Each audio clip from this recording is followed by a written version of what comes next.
Well, thanks for showing up. I know it's getting late in the day. Good to see everybody here. I'm Jan Gabrielson. This is Joe Provenzano, as the sign says.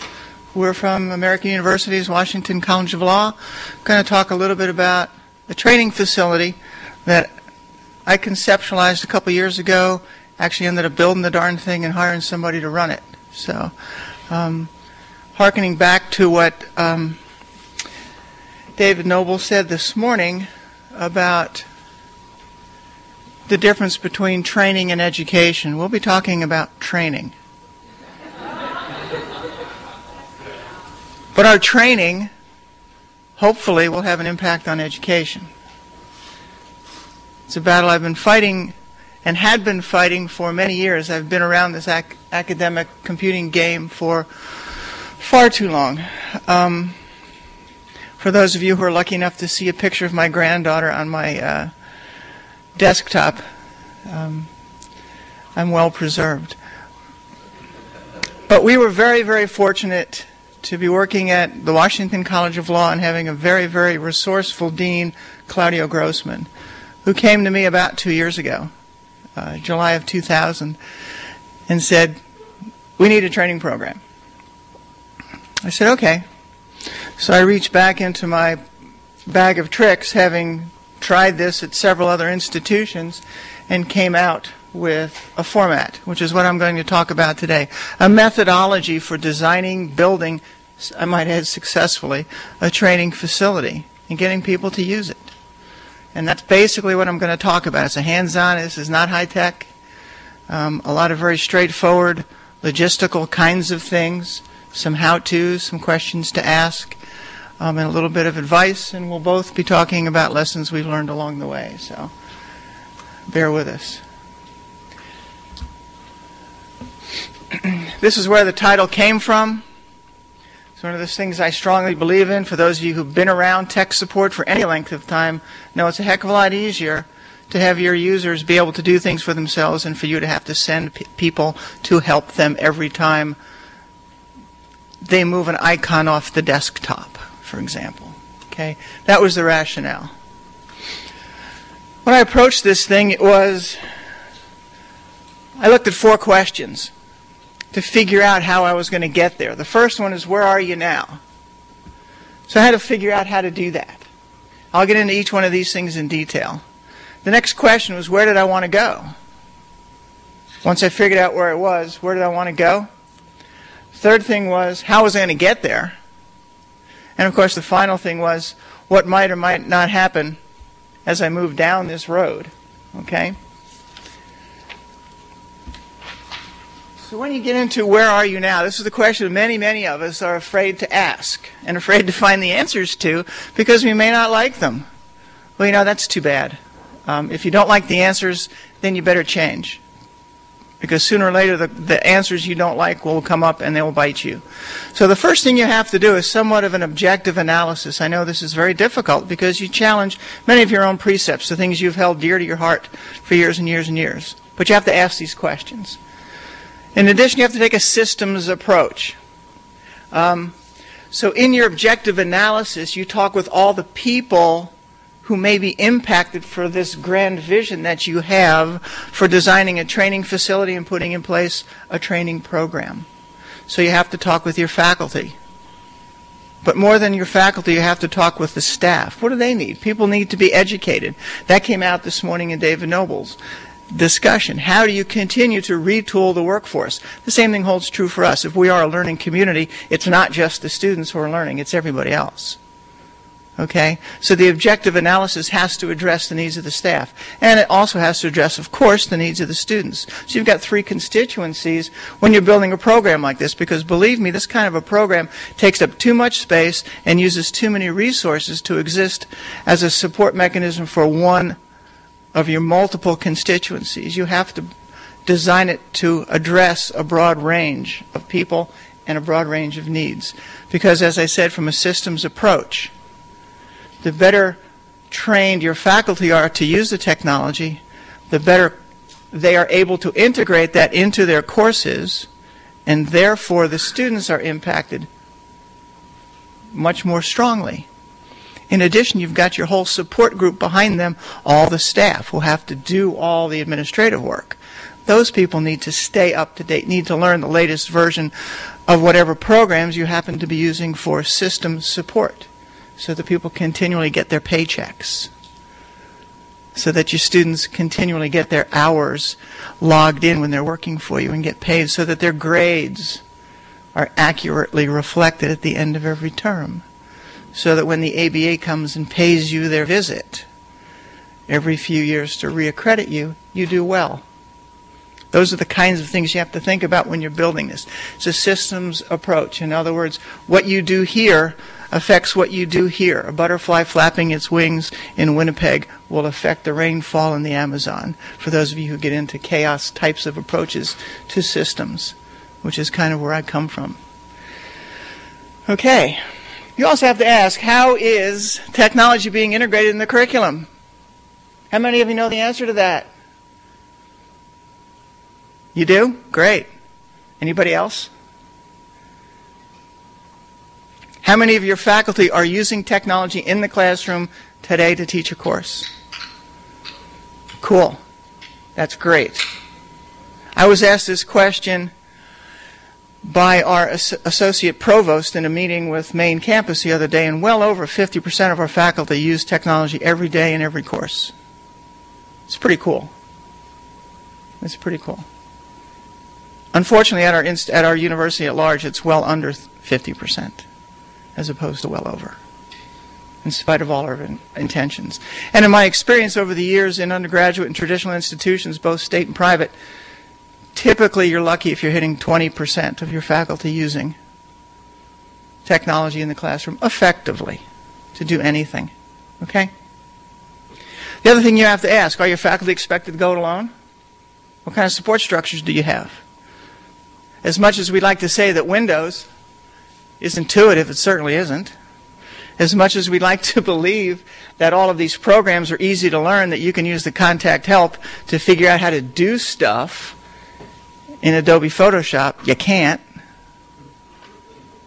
Okay? Somebody's got to show them. You can't put a tennis racket on every faculty member's desk and expect your college or your law school to turn out a championship tennis team at the end of the year. It doesn't work that way. You got to teach people how to play tennis. Same thing holds true here. You got to teach people how to use the technology, and then you've got to help them do it. And I don't know how many of you have worked with faculty one-on-one, but I've been a classroom teacher, been in the classroom for over 20 years, and I hate to stand up in front of a crowd like this and have my systems crash on me. I hate to look stupid. I like to make sure this is all working. So I need to have a place where I can practice it all by myself with maybe one person sitting there holding my hand saying, that's good, that's the way you're supposed to do it. This is great. Can I make a suggestion? Because the place to practice is not in the classroom in front of your students. Okay? These are the questions you need to ask. What have you done to enable faculty to use this stuff effectively in the classroom without putting their credentials on the line, if you will? Okay. Read the literature. There's plenty of information out there, online, in books, all over the place. EDUCAUSE has reams and reams of information dedicated to showing you how to do this. Syllabus has a conference every year. They have a journal that comes out or a magazine that comes out every month that explains how you can do some things. American Association of Higher Education, AAHE, is another resource for this kind of stuff. There are any number of initiatives out there, any number of ways to figure out how to do this, to see who's doing what, to see what a facility such as I had envisioned should look like, the most effective way to build something like this, and to give you some idea of talking with other people as to the success they've had. I did a lot of research in this area when I was out in Denver many years ago. And I went around to lots of different institutions, one of which was the University of Denver. And I asked questions. And I didn't ask the faculty, I didn't ask the IT staff, I talked to the students I saw sitting in the classrooms. I said, how do you like this setup? And I listen to them because they're the ones who are doing the learning in the darn places. They're the ones who are going to give you the objective analysis. They're going to tell you whether what they're doing in there, whether this facility, the way it's designed, enhances their educational experience or not. And students don't pull many punches, especially in law schools, like American University, Washington College of Law, which is a fairly expensive place to go. They'll tell you what they want. And trust me, our students tell us all the time what it is they want. So you read the literature, you look around, scan the environment. That's one of those classical strategic planning things, scan the environment. You've got two environments, internal and external. And again, that's all part of your objective analysis. What's going on in the inside? What do people want to do? What do they want the technology to do?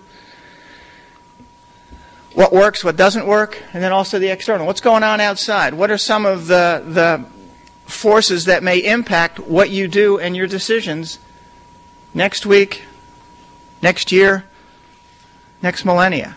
How do you plan for the future? Okay, those are some of the questions you've got to ask, okay, as you proceed. Now, where do you want to go? Once you've figured out where you are, or at least you have a handle on that, you have to figure out where you want to go. This is all pretty straightforward stuff. I don't think I'm telling you anything new. These are all things I learned years ago during logistics school in the military. I did that for many, many years as a logistics planner and manager. Same kinds of questions. So where do you want to go? What's your vision? How do you see technology impacting anything in your law school? Figure it out. Write it down.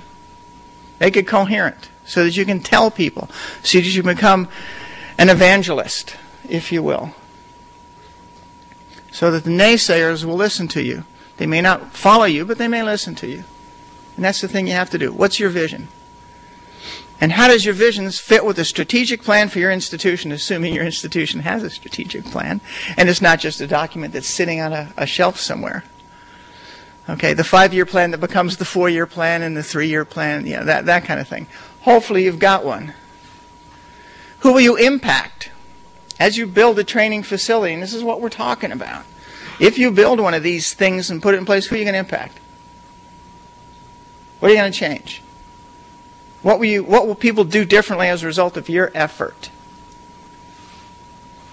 Then you've also got to find out what they want to do, whoever they happen to be. Sometimes they don't know what they want to do. Sometimes you have to kind of show them some possibilities. And that's a good thing, too. This takes a lot of people skills. You can't go into this as a techie. You've got to go into this with your mind open and the ability to express yourself in terms that your faculty, your staff, the people who don't do this, live it and breathe it every single day, can understand. Don't use acronyms. Don't use technical terms. Stay away from that kind of stuff. They don't care what 802.11a and B are. They don't care about the difference between that. They just want to know what they can get out of wireless technology at some point in time and what it might do for them. They don't particularly care about OFDM and how it impacts the channel rate and all that kind of stuff in wireless technology. Who cares? That's something you worry about, not the people you're going to impact. Okay? So once you figure out what you want to do and where you want to go, you have to figure out how you're going to get there. How many people have lots and lots of empty space in their law schools to build new facilities? Oh, come on. So you got to figure out what's possible. What can I put in? Let me tell you what we did. WCL occupies what used to be a commercial facility. It's a 6-story, what used to be a commercial entity. Part of it was a mall, basement was a bank, all that kind of stuff. We had this area off of our library that used to be the bank vault. Okay? A couple of thousand square feet, but it was all encased in steel because it was a vault. You didn't want people just breaking into this thing and walking off with the money. So anyway, we had this thing that was empty. Well, there was this grand plan because we needed space, just like I can tell everybody here did. We needed space. So what we did is we went in and demolished the inside of this thing and built usable space for the law school. Once I got wind that this project had been funded and was going to proceed, I started making noise. Gee, we sure would like room for a training facility. Gee, we sure would like room for a research and development facility. Gee, we sure need room for a place for faculty, staff, and students to come and learn about all these things. And just fortunately, that whole initiative occurred at the same time Dean Grossman asked me to build a training plan. Fortuitous, yeah. But I also took the initiative to go and find space, to carve it out. And for the first year of the construction in this place, every single week I was bugging the people in charge that be sure to allocate a room for me. Be sure to run the cabling. Be sure, don't forget about me. Okay? So I had to create the possibility. So you have to justify your vision. You know, not everybody believes what we believe. Some people don't understand that this is really obvious to people like me who've been fighting this battle, but not everybody understands that. Next thing you have to think about is what's feasible. Now, under feasibility, you have to figure out resources: money, space, people, and time. Things like this don't happen overnight. You can't just create space unless you're lucky like us, like me, and you find a place. You take advantage of it. Most of you will be in the proposition, will have the proposition of converting existing space to alternate use and having to justify that. I'll get into that in just a little bit as I talk about what I had to do to defend this against the forces of evil over the ensuing months once the plan was approved. Okay? That's what happens along the way. Believe it or not, things change. Did you know that? Things change. In other words, people leave. Staff turns over. Budgets go up, budgets go down. Okay, your credibility waxes and wanes. New things occur. PDAs show up and start taking over the horizon. Okay? New programs are developed. Old programs are let go. Things change along the way. You got to be ready for that.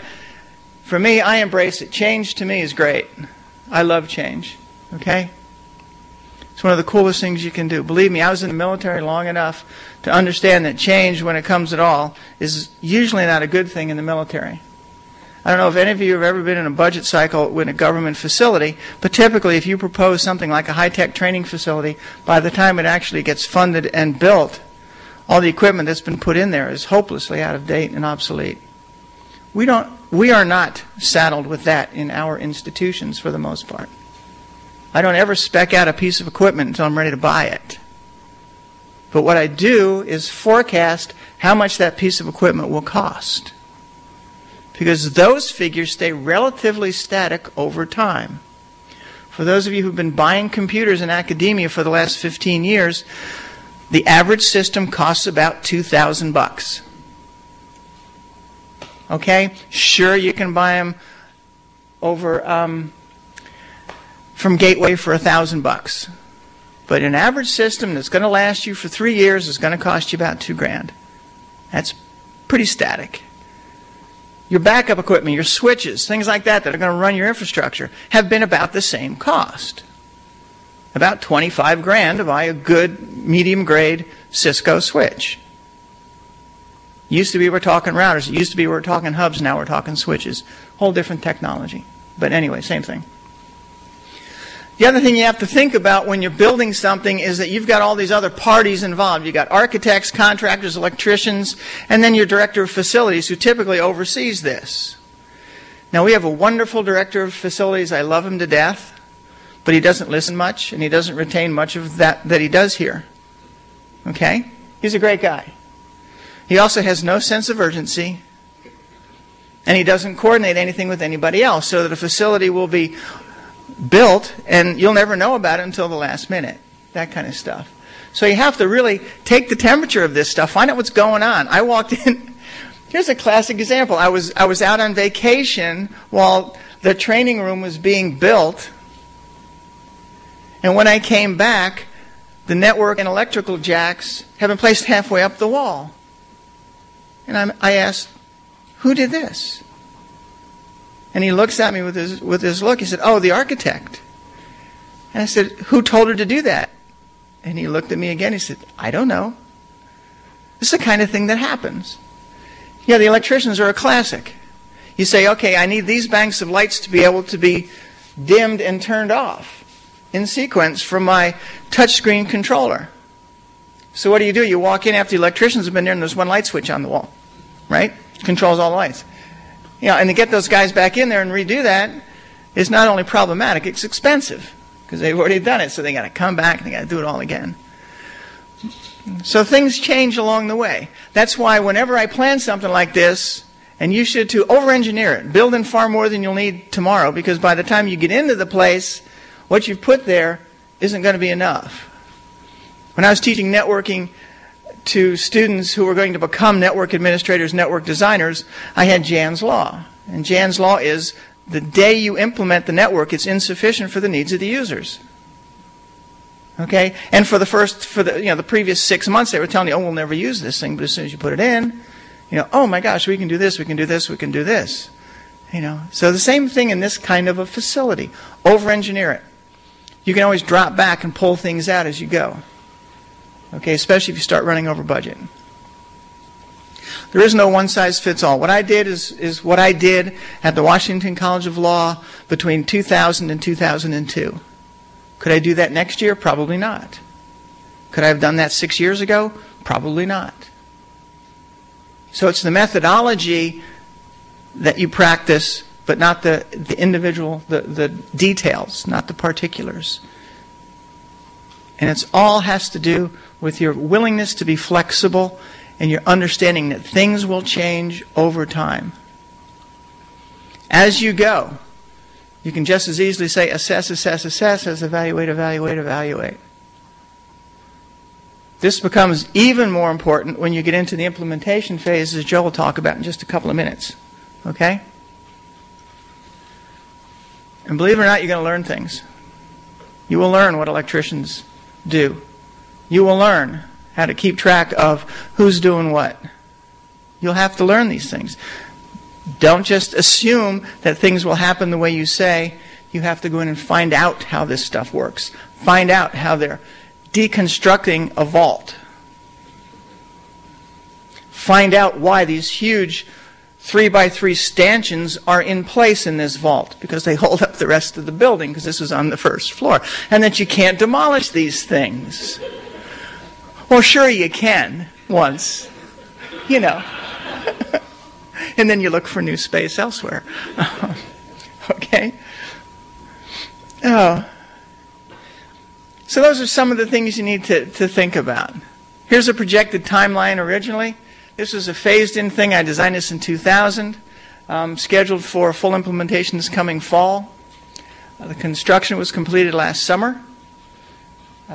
All the components were ordered and installed. I must tell you, this is an 18-station full multimedia lab. Every one of the machines has CDRWs in them. They're all Dell computers with 15-inch flat-screen monitors, tons of RAM, video capture, all kinds of great stuff. Okay, again, over-engineered. Are we using that? No. Joe does for playing with stuff. But, no, by and large, we're not using the equipment. But again, over-engineered, because you can always, again, that's part of the maintenance cycle. Because you have to think about that, too. This exists over time. This isn't a one-time deal. Remember that, too. You're not building this thing and it's going to sit there for all eternity. You're going to have to maintain it, upgrade it, keep it going. So the more you put in it at the beginning, the easier it is to justify the upgrades along the way. And the maintenance. We're lucky we're on a 3-year maintenance cycle for all of our computers. Anything that's owned by the law school gets replaced at the end of its 3rd year. Okay, we're very fortunate. We had a very foresighted CFO who made that decision. Okay? Anyway, this is the basic schedule that I projected. Now, here's what really happened. The dean requested the training plan in 2000. Of course, I had one readily available that I modified, that I had from a previous institution. I did a lot of initial research amongst my faculty and staff at the law school. I developed a plan. Once I had developed the original plan, I sent it out to a number of faculty to take a look at. I talked it over with a number of senior staff members, all of whom said, "This sounds great. How about this? How about that?" incorporated those little changes in, and then presented the plan to the dean for approval. He thought it was wonderful. So, of course, I thought, well, this is great. The dean said this is what we should do. Well, from November until April, May, I fought the battle with our chief financial officer over space utilization. Anybody have a space utilization question? You know what that is? That's how many students you put in per square foot. Okay, because it costs you money. In a facility, every square foot of your operation costs money. There are dollars allocated to support square footage. So if you're not putting in the maximum number of students per square foot in a particular room in your facility, you're underutilizing the space, which for accountants is one of the huge cardinal sins. Okay? I never anticipated 100% space utilization. I never lied about it. I said we will never use 100% of this space. 18 workstations in here plus a full-time support person is not going to give us 100% space utilization. I didn't lie. I didn't pull punches. Our CFO wanted 30 people in this room, set up in traditional rows front to back. I said, no way, I won't build one of those. We got one upstairs. Nobody uses it. I'm not going to build one. So finally by April, the dean said, okay, when's this going to happen? And that's when everybody said, okay, we'll do it your way. You know, you got to hold firm. I was nice about it. I said, please, thank you, and smiled a lot. But I held firm, stuck to my guns, because I believed in this. Either I was going to build it this way or it wasn't going to get built, because it wasn't going to fulfill my vision of what we wanted to do. Okay, so the plan was reapproved in April, and construction started in May, and then we continued. The equipment was purchased, blah, blah, blah. I went out with a job search. Luckily, the .com crash had already occurred, so instead of the 15 applicants I'd had the year before for a help desk position, I had well over 100. Many of whom had JDs, PhDs, all kinds of stuff, who are clearly overqualified, and that, you know, coming to work for me for the pittance we pay at the law school, like in most academia, it would have been problematic. But I was lucky enough to have a really good core of primary suspects. And Joe rose to the top. He was my first choice, and I've been very, very pleased with that choice. I've been very, very pleased with what he's done. He showed up in August of 2001 and started figuring out what it was he had to do. We had a couple of meetings, and I'm a very informal manager. I said, look, this is what we want to do. These are the people you need to go talk to, and if this isn't all, I'm going to find some more. And he did, because of his background. He came to me from a very, very long and illustrious background in education, doing, and he'll tell you about some of this stuff, doing curricular design and engineering. So the training program started in 2001. He jumped right in, both feet, started training. One of our first clients were our international students who showed up. We have a huge number of international students proportionally in our law school. We have many of these people showed up, never even seen a computer before. So they show up for law school, they have a language barrier and they have a technology barrier. So we thought, what better way to start? So we worked with our international program to set up workshops for our legal students, our foreign students, excuse me. Okay? Furniture was reinstalled. They put it in, it was all in wrong. Okay, so finally 3 weeks after it was installed, the first time they came back and redid it, and they redid it wrong again. It's still wrong. But hey, it's the way it goes. We're living with it. We did some adjustments. We live with it. Joe's able to talk his way around most things, and he talks his way around the furniture. Again, he continues to figure out what he's supposed to be doing. He's developed automated tools in conjunction with our web team. Some of those you'll be able to see. He'll give you the URL to go take a look at some of this stuff. And then between January and May 2000, what happened? We've been doing some serious training. We've had faculty workshops, staff workshops, student workshops. Our full-time support staff, monthly, Joe has seminars for them. They come in and request things. Okay? So here's the training room version 1.1, 1.0. Okay, you can see this is how I originally designed it. Looks pretty cool. This is what's called a training studio. If you look around the periphery of the room, those are where the computers are all stationed. People sit there and look at them. Their backs are to the center of the room. The computer screens are against the wall. This way, whoever is conducting training in there can look around at a glance, see what everybody's doing. Certainly we have control software for the workstations, But it's much easier just to stand there and at a glance turn your head and see where everybody's at. This also eliminates the problem of people buying things on eBay, checking their stocks, all that fun stuff, playing, all the things that students do in the class that we don't think they do. Okay. Anyway, that's version 1.0. That's the one I presented. Then I remembered, wait a minute, we got to figure out where Joe's going to go because I didn't have any office space. So you can see in the upper corner here, upper left corner, we built in a desk, and that's where Joe sits. That's his office. Okay? First time we started training in here, we realized, wait a minute, what if somebody wants to walk up the center of this conference table around here? Oops. So we finally came up with the latest and greatest version, which is version 3.0 of our training room. Joe is still there. Well, we opened up the end of the horseshoe. And over off the upper leg there is where we have our podium, which is a complete electronic podium, touchscreen controller for all the devices in the room. It controls the projector, the document camera, screen up and down, dims the lights, cooks breakfast, anything you want it to do, you just do it, and it's all programmed very visually. So all I have to do is touch the screen. It's the same kind of controlling system I've used in all of our other upgrades in our other technology facilities around the law school. Pretty straightforward stuff. Okay? The technology part's easy. It's getting people to use it. That's the hard part. Okay? Now, when you start to take a look at how to do one of these things, this is the rule of networks. For those of you who've ever built networks, this is one of the rules you learn early on. First, determine the time it will take to accomplish a complex problem. You estimate the time a reasonably competent person would take to complete the task. You multiply by 2, right? Then you move to the next higher unit of measure. So if you think it's going to take a week, it's going to take 2 months. Anybody who's worked on networks? Yeah, this is not an unreasonable estimation. Just a quickie. This takes a lot of effort on your part. This is a 2-year project. I'm still defending it to this day. We're still getting people in the door. People are starting to use it. Our clinicians are starting to use it. Our students are demanding to use it. Our international programs are thrilled with it. Joe's going to tell you a little bit about some of the stuff he does with them. Okay? But this is the kind of stuff it takes to do one of these things. It's not for the faint of heart. And the best thing you have to be able to do is laugh at yourself and about what you're trying to do. If you can do all that stuff, this is really simple. Okay? And to quote one of my favorite philosophers. Okay? Now we'll have time for questions at the end. I'd like to bring Joe up.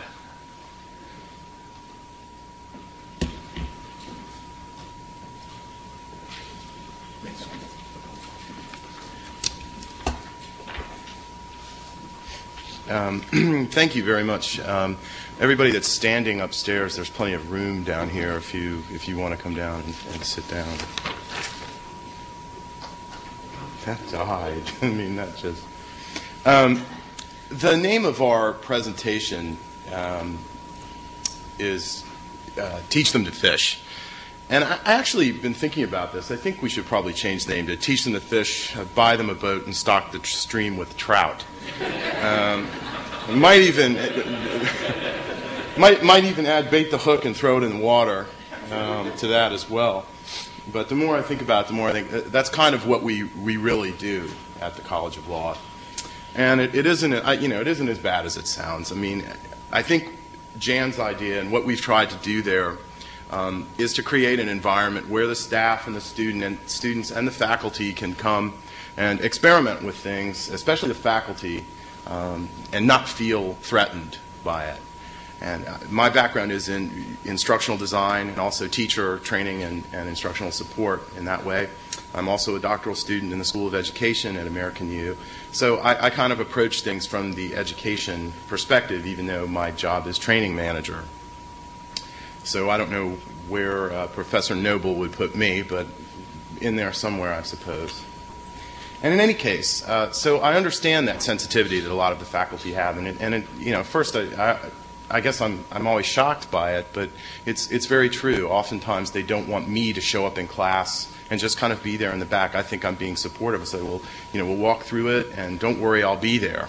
And I realized that's not going to help them sometimes. Some professors, obviously aren't going to mind. And that goes for students sometimes as well. They want to be able to walk in, stand up in front of everybody, just like I'm standing up here right now, and do a presentation and feel like they mastered it on their own. I would like to take a second and thank my boss, Jan Gabrielson, for actually removing the bank vault door from the lab. Apparently there was a great debate about that, and after I came there was even more debate. And I think that the legal implications of it won out, and I was able to have a place that I could go in and out of freely. I'm sorry. I don't know, it was the dinosaur or something, the tomb raiding and the scotch from last night. I don't know what happened. In any case, when I first came in there last year, just like Jan said, I really didn't know. I mean, I walked in, and as an instructional designer and an instructor and education type person and instructional technology type person, to walk into a lab like this, and well, at the time it didn't have furniture, but it had the computers, and to walk into this potential was just incredible. I was standing there going, you've got to be kidding. This is my lab, and this is all my stuff, and we can do whatever we want in here. And as exciting as it was for me, it's taken some time to get it out to the rest of the faculty. The students have embraced it, especially the international students. And I really did begin with our international students. We have a very strong LLM program for our an international program. And we do have students that have appeared with very little exposure to computers. And they work with me every single day. I spend time with them. I work on their projects with them. Oftentimes, I get involved in a lot of things that they're working on because there is a language barrier. In addition to a lot of other issues, there's also cultural barriers for very many of them that have to be worked through. And oftentimes, I'm the one that has to do that and negotiate with the rest of the school. Sometimes I've gotten involved in a lot of things that certainly wouldn't fit into my job description. But in any case, that's been very rewarding, as well as working with many of the students. But to begin, the very first thing I had to do was sort of assess the training needs that we have. And how does this damn thing work? Here we go. Well, I don't know if it's left. It's whatever. I haven't learned mouse yet. She said I could do that next year. Okay. So the major activities I do really are technical support, technology training. Really, instructional design is now coming up. We're getting more into that. That is my background. It's what I'm the most interested in doing. But again, there is kind of an art to waltzing in and saying, well, sure, we can do it this way, or how about let's redo your entire course. And oftentimes teachers are shocked by that. I don't know. I don't know how that happens. But every time I do a presentation and one like this, I will get faculty that will come up one by one. If I said, how many people would like me to help redesign their course right now? No one would raise their hand, and afterwards they'd grab me, just as I was about to eat lunch, and say, I've decided to redesign my course. And so I am working on some sort of projects in that respect, which we'll use as models. And I hope next year, when we, I hope, get to do this again, we'll be able to see some models of what's been going on. I had to assess the training needs. And again, I've kind of broken it into immediate, ongoing, and emerging just because I had to use the word emerging somewhere. And there it is. And so this is actually the artist's representation of our podium and our screen. So it's a podium like this in our class. Immediate needs, as I said before, are training our LLM students. Also our 1L students. I'm starting to get now involved in planning for orientation, and this will be my first time doing that. So I'm kind of curious to see how that's going to turn out. But we do have to spend a lot of time training the 1L students. How do I log on to the network? How do I find this, or how do I find that? Again, our graduate students those are mostly the LLM students, and of course the new faculty. And we have a lot of adjunct faculty, especially in our legal rhetoric department. They have 27 sections, I think, of legal rhetoric, and so we get quite a number of new faculty every semester. And I spend a lot of time working with them. And again, it's that issue comes up of how do they log in, what are they supposed to have, and those kinds of things. And then there's some project or course-specific training. As I do get through to a faculty and say, you know, you could use Blackboard and maybe do a discussion or something like that, even though we're not forcing them to do that, we still have to train their students and make sure they'll know how to use the technologies. And I'm completely happy to do that. I try to take away the kind of concerns that a faculty might have about using a specific type of technology, either, you know, like by myself, how am I going to use it, or what's going to happen when my students go to use it. It's one thing we're lucky to have someone dedicated to do. I was going to say lucky to have me, but lucky to have someone dedicated to that because it does take away some of the responsibilities that might stop some faculty from getting involved in that way. Ongoing needs. Again, the staff, it's usually very specific. I have to do a mail merge. Can somebody show me how to do it? Our tech support folks can do that sometimes, but you know, when all hell's broken loose, they don't really need to be doing that. They can get to me. I can work with the particular staff person, show them how to open a file and or save a file or whatever it is they're trying to do, and hopefully over time start to teach them how to actually do that on their own if that's necessary. Again, the assignment-based training for students is what I just mentioned. Student enrichment, I actually offered a course this year in Macromedia Flash. I called it Macromedia Flash for legal animations. I thought it would be interesting to get one or two students just to try to do a Flash animation, perhaps an animated timeline or the events in a case or something like that. And we actually had a couple students do it. But it wasn't really, it was more for their personal enrichment, students who maybe had been interested in it before and took the time to do it. And so we're hoping to expand that a little. Then we have, of course, the famous in situ training for faculty. You know, it's really hard to have a course and have faculty show up for it. I mean, it's kind of pointless, I think, in some ways. The brown bag lunch type things, I mean, I know they do work in a lot of cases, but I personally wanted to do a research project where we saw, you know, do they do better when they have hors d'oeuvres, or do they do, you know, kind of like, do by food? I thought we could get Martha Stewart involved, but now she's in trouble, so maybe that won't work. But in any case, I have to go to the faculty. And not just one professor at a time. Sometimes I work with a group of faculty members, in our clinical program especially. And I really feel that our technology support of the clinical instruction is going to be the area where I think we're really going to go a long way someday. At least that's what I'm most excited about. It has a lot of potential.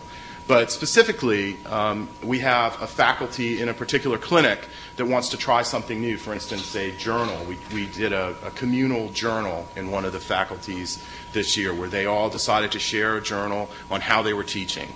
And I don't know how far we got with it, but we did train them all on how to do it. And I haven't had the guts yet to ask them how far they did it. But they did try it at least. But they were able to come, sit down in the lab, hash out the ideas with me sitting there just to answer questions, kind of prodding them on to let them make the decisions about how they were going to implement the new technology. And I know a lot of people are saying, you know, how the hell do you have time to do that? Well, again, we're lucky that we do have a kind of a department dedicated to that. And support for things that go on campus, like this conference here today, or other things that go on in the law school. I spend a lot of time working with visitors. Students that come in for special programs that we may have in the school. Last week we had an admissions conference. I had to work with several admissions officers from schools around the country just to help them use our facilities. And also just regular things that go on like that. The emerging needs, that's more of our instructional design type things. I think, and the project-based problem solving, I kind of just described that. You're working on a specific type of project. You can come in, work in the lab, and kind of work through your problems. Then create instruction based on that. Not instruction in content, but how am I going to use this on a day-to-day basis so that I'm prepared to support a project that's been created. And, of course, evaluation. Evaluation is coming from a lot of different directions. How are we teaching in the class? How might we start to evaluate some of our graduates or some of our students as they go through various parts of the program or whatever? And I think evaluation is also going to be something I'll be getting into a little bit in more detail. Delivering instruction, I have classroom-based. Just, you know, I stand up and lecture, and this is a picture of our lab. The desks are not yellow. It just looks that way. I'm trying to decide which picture looks better. But this is just a kind of a corner shot of our lab we have. I do some classroom-based instruction. We also do, kind of individualized instruction. Either they come to me or I go to their office. I'm creating a series of courses using our Blackboard system.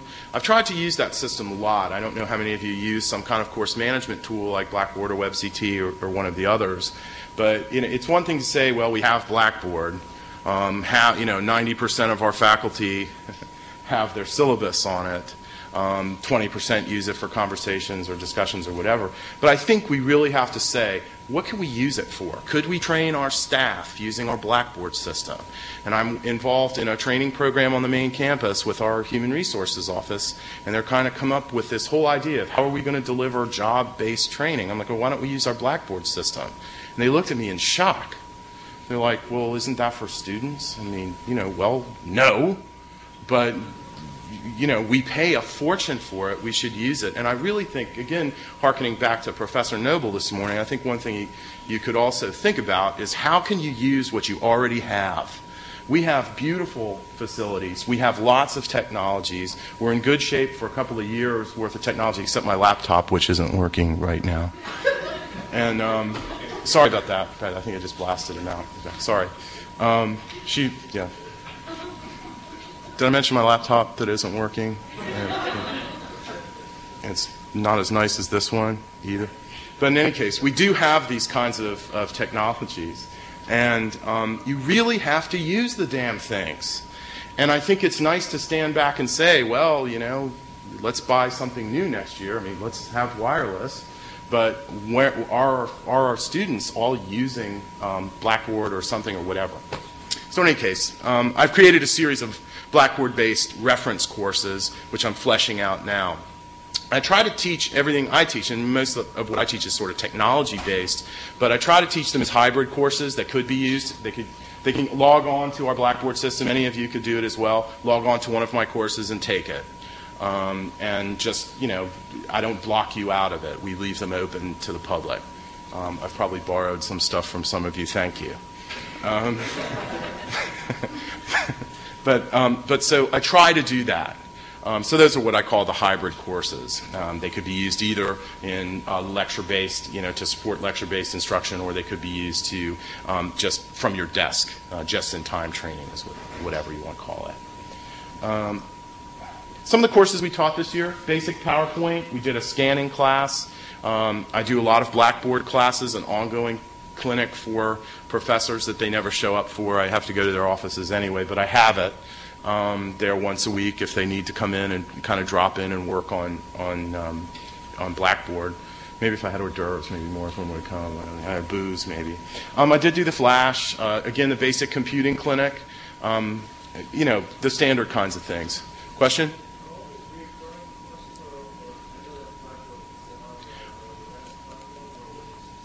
They were specific days, but I've kind of designed them so I could teach them at a moment's notice. I'm kind of getting to that. That's a good question, though. I am creating a schedule, and I'll show you that. And so that we can do something. To tell you the truth, I seem to have more luck with the students feeling they can drop in when they need to kind of feeling. They sign up for classes and they don't show up.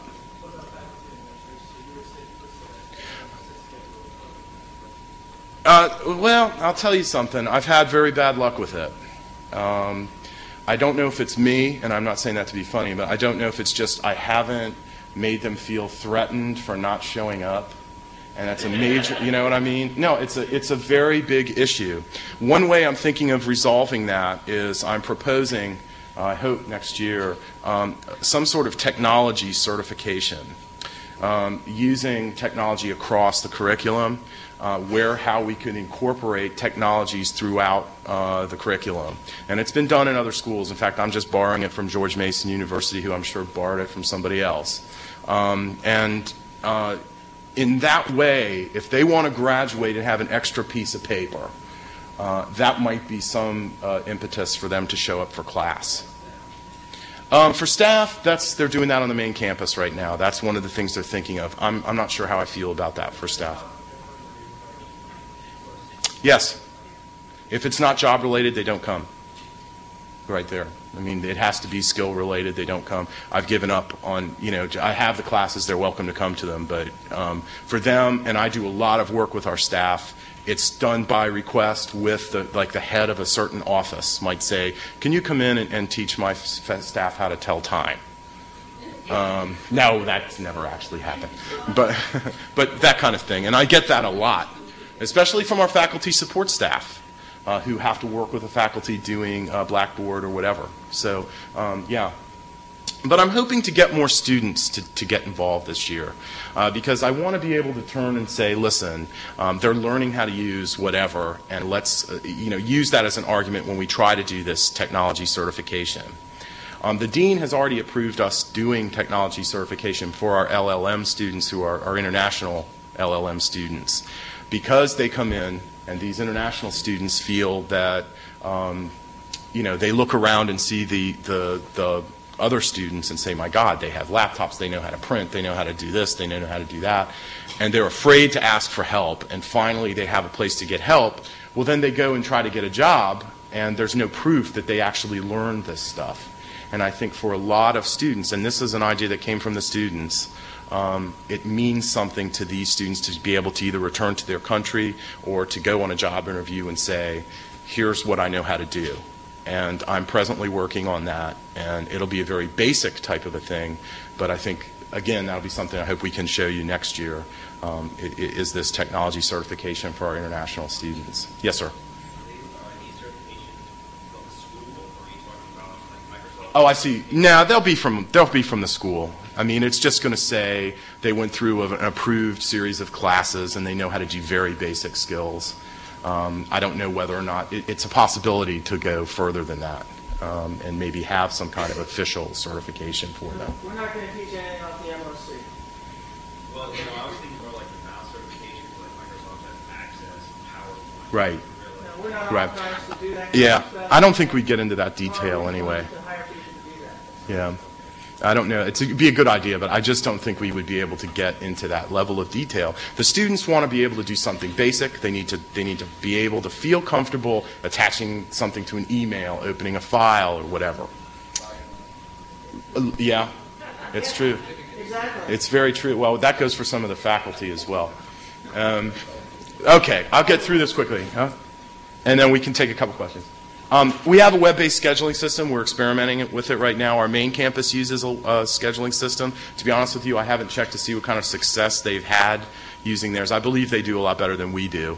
But again, we're experimenting with it now. I tested it out myself last year. This fall, we're going to do it and see if the students will sign themselves up and actually take classes. And in this way, we can also control the evaluations. We can ask them to do evaluations after every class. They'll be logged in. They can log in, do the evaluation, and post it right there before I open the vault door and let them out of the classroom. Evaluating instruction, again, needs assessment. And I just discussed quickly evaluation of my delivered instruction, but I think I'm also going to have to get into this a little bit more, in a little bit more detail, working more with faculty, staff, and really faculty and the students, and looking at what we need to be teaching on an ongoing basis. I'm trying to dash through this. This is just a view of a summary of evaluations that it's included in our scheduling system. And I can do a summary and see how the students felt about a given class.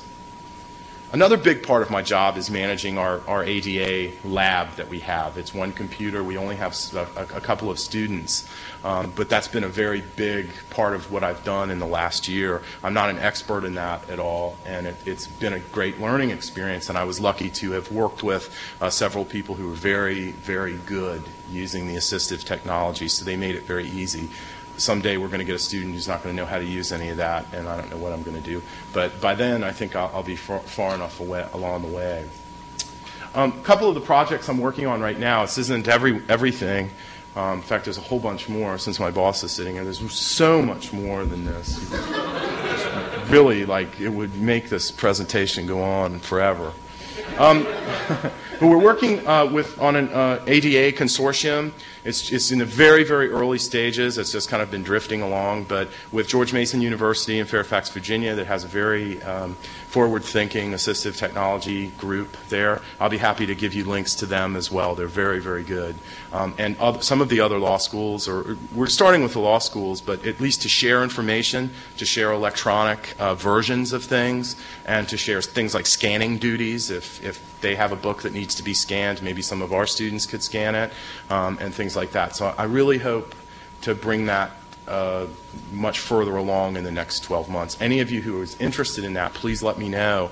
I'd be happy to involve anybody else that would like to get involved. It's sort of starting as a local thing, but there's no reason why we couldn't share things further out.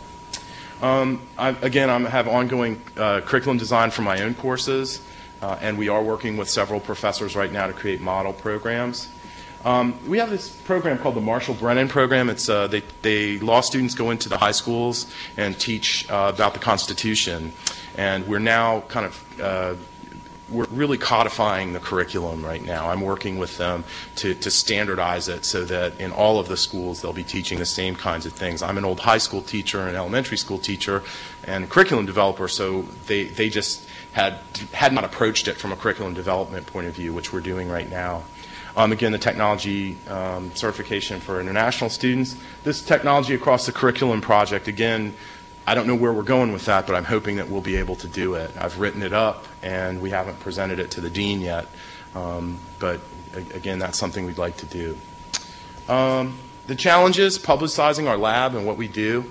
I haven't done a very good job of that up to now, to be honest with you, and we're going to try to do a much better job of that. Balancing support and development activities. I do a lot of people calling me up saying, can you come up here and sit next to me while I turn on my computer, that kind of thing. So I have to start saying no sometimes. I hate to do that, but or kind of balance that. Getting people to show up for classes, we already covered that. Evaluation is going to be built into our registration system. And fundraising. We haven't really done any official fundraising yet, but we're looking. We'd like to raise money to do two things, right? To pay for some of the services that we do, but also to inspire the faculty to try to let us tinker with a course here and there. Our university doesn't give us faculty development grants. I guess they're spending it all on other stuff, I don't know. But we'd like to be able to do that. A couple of thanks. Again, our web design team is very helpful to me. And they're very, very supportive of me, and I really like to thank them. Also, our tech support team, they're all very modest and refuse to pose for pictures, but they all look sort of like members of the Rat Pack. So, although Dino, I don't think anybody really ever looks like him anymore. Finally, I'd like to thank all of my students and the students at the school. I couldn't resist this one. But a lot of what I do and the way I think about things does come from speaking to my students, as well as the students of faculty. When they want to change a course, the last thing a professor wants to hear is ask your students what they think of your course. I swear to you, if you speak to the students that went through last semester, you'll learn more about that course than sometimes talking to the faculty, and I don't mean that in a mean way. I mean that in an honest way. A faculty member will give you one perspective, and his or her students will give you the other perspective, and you put the two together and you really have a successful course. So last but not least, the last challenge, I should have mentioned this, is how to help some of you who are one-man or one-person shops. And again, that's being here the last couple of days has really made me think about that. And I'll be thinking about that more so. But please let me know if I can be of any help, and I know that same goes for Jan. If we can help you that are working alone, I don't mean to say, well, we have all this great stuff, and we have me who can do whatever anybody wants. I know some of you don't have the time to do things. If there's a way I can help you, please let me know. And if you'd like to use any of my online courses, and maybe that would help you somehow, let me know about that as well. I'd be happy to help you. My contact information is here. I also have a handout which we'll give. And I went a little bit over, so you can leave, or if you want to stay and ask questions, I'll hang around. Yes, ma'am? I just had a question about your web-based scheduling system. Yes. Are you rolling your own or out of box? Yeah, good question. It's actually, our database programmer came from another place that he had developed his own, and he's using that. So if you want to, I can put you in touch with him if you want to ask him questions about it. On the main campus, they use Lotus Notes. Okay. Yeah, okay. Yes, sir. I want to ask you there's one-on-one, because not only is there a problem with getting people to show up, but once they show up, Getting rid of them? back into refinement. There's a hesitation to ask a question that may make them seem to their colleagues like they don't know what they're talking about. So what we find is afterwards we get a lot of one-on-one requests. Right. How do you have any comments or any You mean? insights on how to make this? Yeah, I wish. I'll try to answer this, but again, when you're working with a group and you do have to kind of pay attention to what. Maybe it's because I was an elementary school teacher, but you really have to pay attention to the differences, and because especially working with adults. And I also am an adjunct instructor in the School of Library Science at Catholic University, where I do work with a lot of adult learners, and you really have to pay attention. They'll say, yes, I can do it, and you realize they really can't. In terms of balancing that, I really don't know. I mean, I never say no when they want individualized help, but yeah, I guess. One of the focuses for providing training is to hopefully reduce the amount of Right. burden and stress. Yeah. I don't know. I mean, I think we need to look at that. Does that really happen? I think it does reduce the burden on the help desk because they come to me instead of going to the help desk. But, but on the other hand, I don't know if, like with highways, the more you build, the more traffic you get. Yes, sir. Do you have issues dividing your job between the tech support people and you, like, for instance, difference between my work doesn't work and how do I get a table with there? That's a good question. It's kind of a watery line sometimes, but I think most of the time I don't know what the rule is, but the tech support people will get to a point when they just say, send that to Joe. And I think it's usually if they can't troubleshoot a problem, if it's going to get to a point where you're going to need to sit down with a person and go through a day or two of instruction. Yeah. And that's one of those things. Typically, if someone's having a problem with an application, the call comes to the help desk. We'll dispatch someone to go take a look at it. If it turns out to be a software or a hardware problem, well, they'll fix it. If it turns out to be a user knowledge problem, technical expertise kind of stuff, then they'll typically refer it to me or refer it to Joe, and then he'll go in and work on it. We had a training mission from the time I got to the law school, but I didn't have anybody to do training because we were too busy fixing things, which is one of the reasons I got him in here. Any other questions? I'm happy to stay up here all day. Did anybody bring any food? URL? No. The URL is on the piece of paper. I realized I didn't put it on this. Papers in the back. Yeah. Well, all these materials, not even handouts, all the materials to be at the URL. Yeah, we have all of what we did on the URL. And if anybody wants my card or anything, or please feel free to come down.